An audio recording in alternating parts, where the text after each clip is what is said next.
Después de la Declaración Universal de los Derechos Humanos, en 1948 se emite la Constitución de la Organización Mundial de la Salud, que define claramente y ofrece una solución a este dilema entre derecho a la salud y derecho a los servicios de salud. Y la Constitución de la OMS dice que lo que hay es un derecho humano fundamental al goce del máximo nivel alcanzable de salud. Entonces ya lo vuelve relativo, no es un principio absoluto en donde todo el mundo está perfectamente sano, porque eso no existe.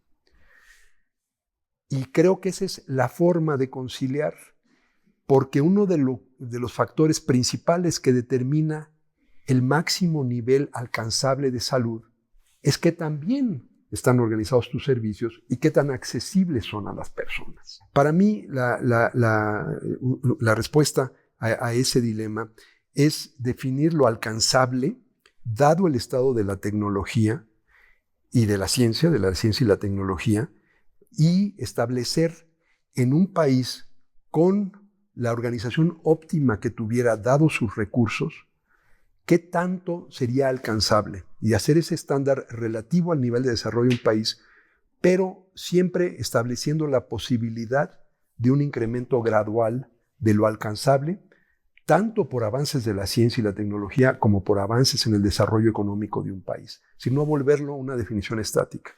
Y entonces sí podemos medir para un país la brecha entre lo que es alcanzable, definido con ese estándar, y lo que de hecho se alcanza.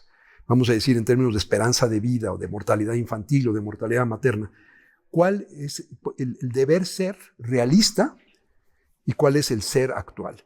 Y mientras más grande es esa brecha, menor es el cumplimiento de ese derecho, menor es la oportunidad de los ciudadanos para ejercer ese derecho.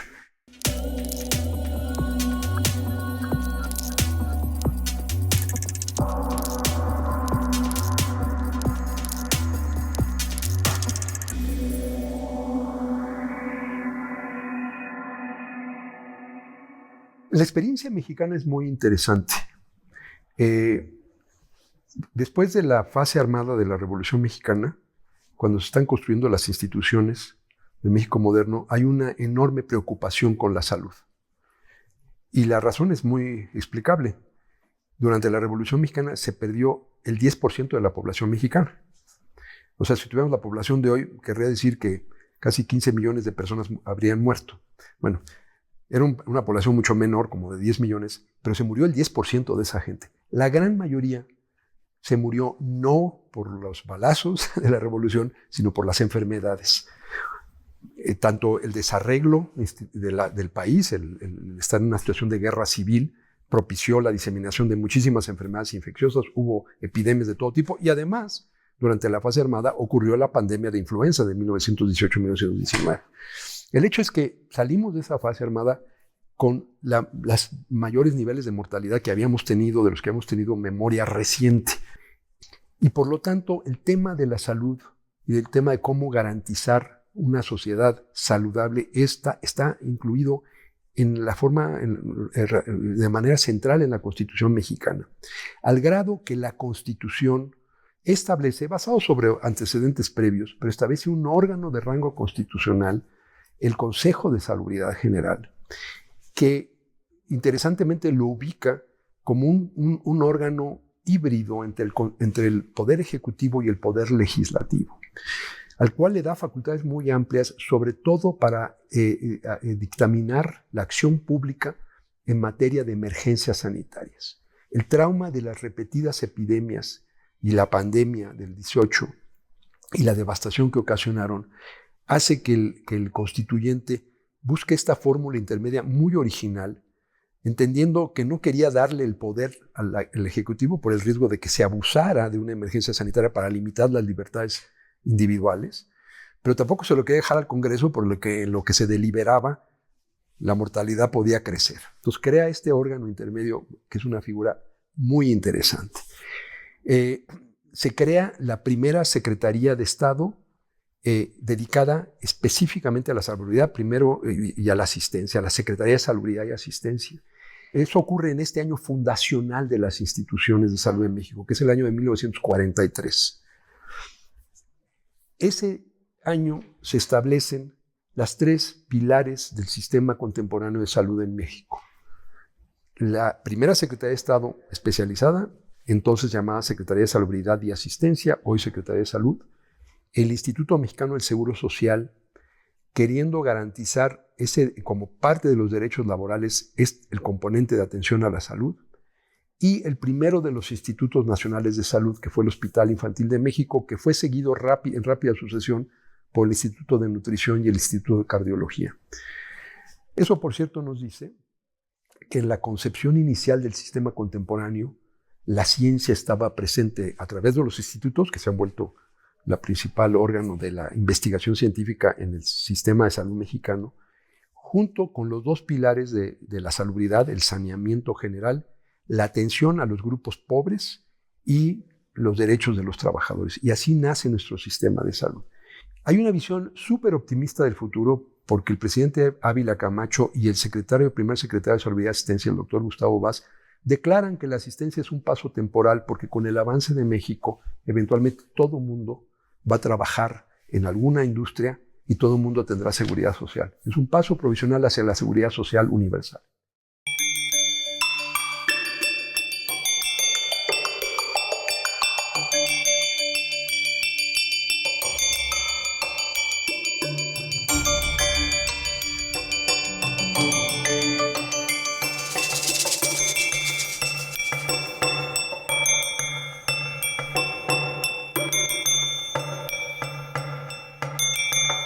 Bueno, llegamos 40 años más tarde, a 1983, y la Seguridad Social, ya se creó el ISSSTE, ya se crearon institutos para diversos grupos de trabajadores, los petroleros, los ferrocarrileros, los electricistas, los maestros, y todavía menos de la mitad de la población tiene seguridad social. Y en ese momento, un destacado miembro del Colegio Nacional, el doctor Guillermo Soberón, asume la titularidad de la Secretaría, que todavía se llamaba de Salubridad y Asistencia, pero él es quien le cambia el nombre a Secretaría de Salud. Y entra en 1 de diciembre de 1982, y arma a su alrededor un grupo brillante de juristas. Diego Valadez, miembro también del Colegio Nacional, José Francisco Ruiz Massieu, José Antonio González Fernández, Sergio Sandoval y otros, todos venían del Instituto de Investigaciones Jurídicas de la UNAM, y empiezan a deliberar desde el periodo de transición cómo reconocer en la Constitución un derecho universal a la salud. Y ellos dicen, es el derecho a la protección de la salud, porque se entiende que un derecho no es solamente una declaración de principios. Un derecho tiene que ser programático, tiene que ser aplicable, tiene que ser exigible. Y lo que se le puede exigir al Estado es que proteja la salud. Y a mí me ha parecido siempre que fue una solución elegante. Los textos de ese grupo de juristas son de una riqueza analítica, de doctrina jurídica espectacular. Y por eso lo destaco aquí en el canal judicial, porque realmente fue una innovación en la doctrina y fue esa solución que se encontró. Eso cambia la Constitución y establece en ese artículo 4, que es sobre los derechos sociales, este primer principio de que este es un derecho universal. Es independiente de la condición económica de las gentes, es obviamente independiente de raza, ideología, cualquier condición económica o social. Es un derecho universal. Pero estaba y sigue estando en contradicción con el artículo 123, que es el que establece la seguridad social, que lo sigue viendo como un derecho laboral y que crea un mecanismo social para ejercer ese derecho social, que es la seguridad social. Entonces nace ya el derecho a su reconocimiento. Y entonces se fue expandiendo la atención, se fueron ampliando derechos, pero siempre con este modelo segmentado y esta contradicción constitucional.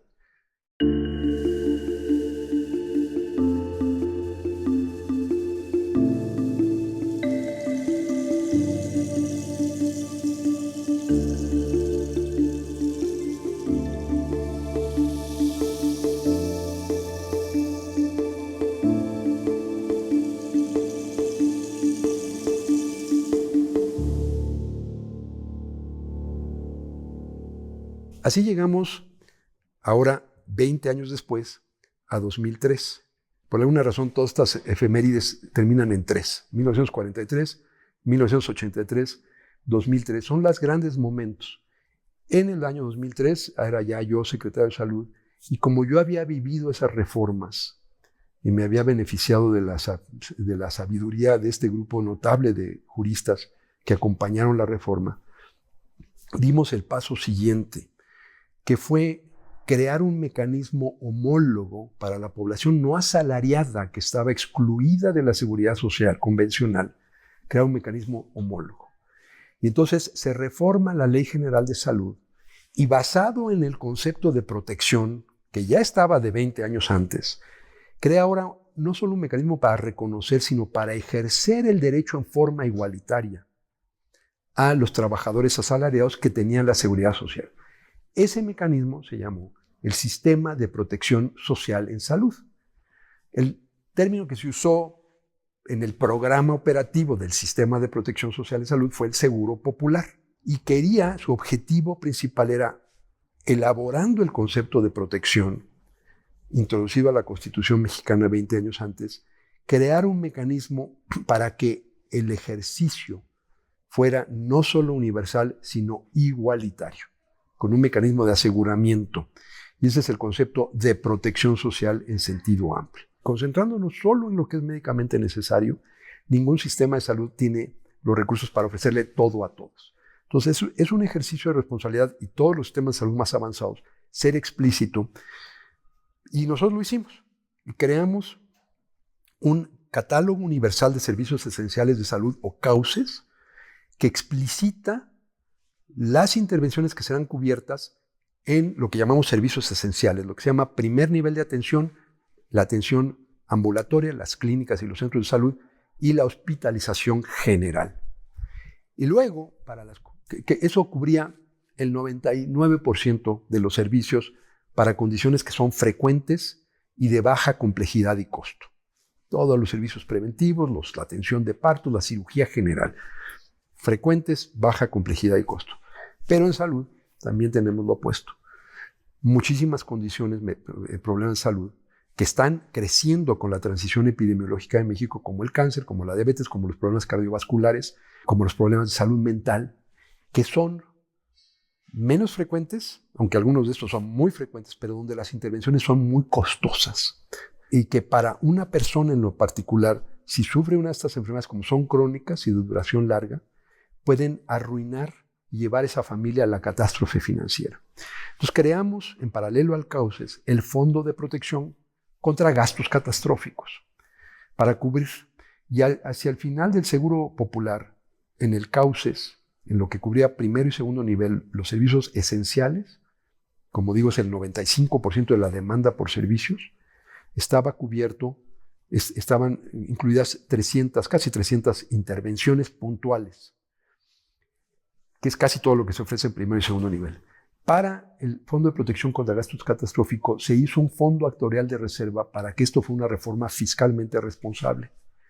Y ateniéndonos al principio de gradualidad que está explícito en la definición de la OMS, del máximo nivel alcanzable, conforme avanzaba la afiliación al Seguro Popular, se iba haciendo un fondo de reserva que fue creciendo.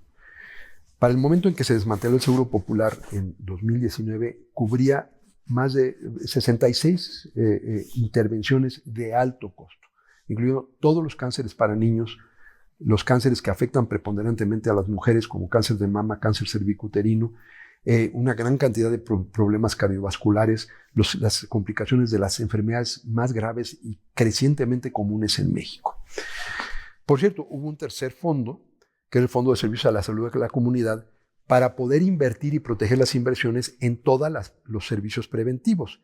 Porque una forma de hacer que cubras más y que cumplas mejor el derecho a la protección de la salud es ponerle atención a esos riesgos, esa primera dimensión. Entonces, todas las acciones preventivas de prevención de riesgos que hacen que la gente no se enferme en primer lugar, hay que protegerlas presupuestalmente.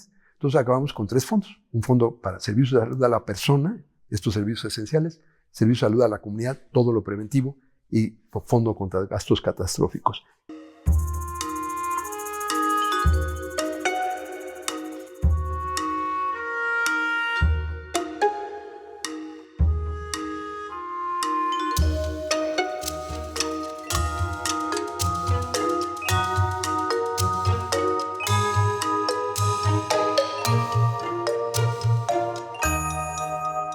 Esa reforma de 2003, yo siempre dije que era una reforma de medio camino. Era crear un mecanismo de aseguramiento público equiparable al de la seguridad social para los no asalariados. Y eso era el seguro popular.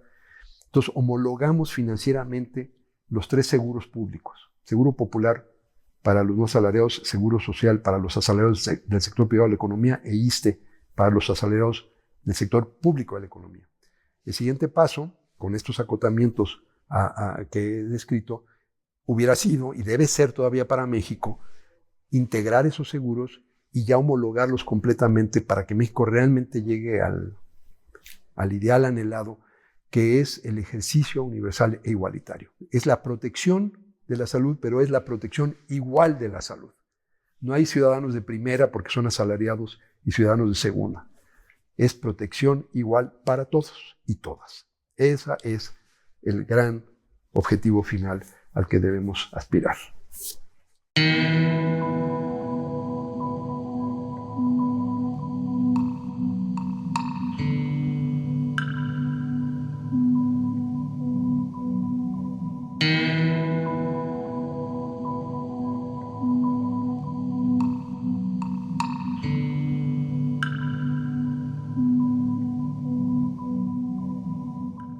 Mis abuelos, padres de mi papá, y mi papá, como niño de 6 años, y su hermana, mi tía Margit, que tenía 4 años, se vieron forzados a abandonar su país, Alemania, en los años 30, por los fenómenos de, por un lado, antisemitismo, y por otro lado, de persecución política. Mis abuelos estaban activos en el movimiento antifascista, y además su identidad judía los ponía en un riesgo terrible.